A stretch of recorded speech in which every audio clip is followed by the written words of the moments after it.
Good morning class. चित्रकला विषय का हमारा अगला चैप्टर है स्वतंत्र भाव प्रकाशन। स्वतंत्र माने फ्री, भाव माने हमारी भावनाएं, प्रकाशन माने प्रकाशित करना। अपनी भावनाओं को स्वतंत्र रूप से चित्रित करना, ये स्वतंत्र भाव प्रकाशन है। स्वतंत्र भाव प्रकाशन क्या है? जिन चित्रों के बनाने में ज्यामितीय उपकरणों की आवश्यकता नहीं पड़ती, वे चित्र स्वतंत्र भाव से बनते हैं। इनमें मानव, पशु, पक्षी आदि का अंकन किया जाता है। वो चित्र, जैसे कि हमने इससे पहले चैप्टर पढ़ा था, उसमें ज्यामितीय उपकरण जैसे स्केल, प्रकार, डी, इन सब का उपयोग करके हमने ज्यामितीय आकृतियाँ बनाई थी।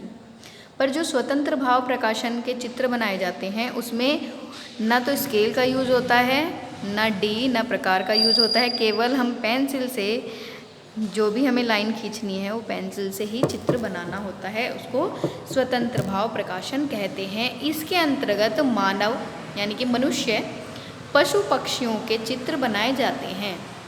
जो ये चित्र बनाने का पहला मेथड है, हम एक शेप दे देते हैं लाइन से। दूसरा, उस शेप को थोड़ी आकृति दे देते हैं, जैसे ये दे दी गई है। उसके बाद हमारी आकृति पूर्ण हो जाती है। ये कहलाता है स्वतंत्र भाव प्रकाशन। अब इससे संबंधित कुछ प्रश्न उत्तर हैं। स्वतंत्र भाव चित्रण से आप क्या समझते हैं? जैसे कि मैंने बताया है, जो चित्र हम ज्यामितीय उपकरणों की सहायता से नहीं बनाते, वो स्वतंत्र भाव प्रकाशन कहलाते हैं। निम्नलिखित में कौन सा कथन सत्य है? स्वतंत्र भाव चित्रण में ज्यामितीय उपकरणों का प्रयोग होता है? नहीं होता, तो ये गलत है।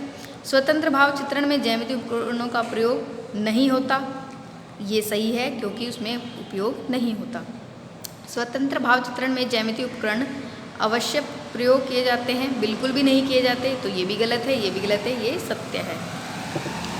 धन्यवाद। ये प्रश्न उत्तर सभी भैया बहन अपनी कॉपी में करेंगे।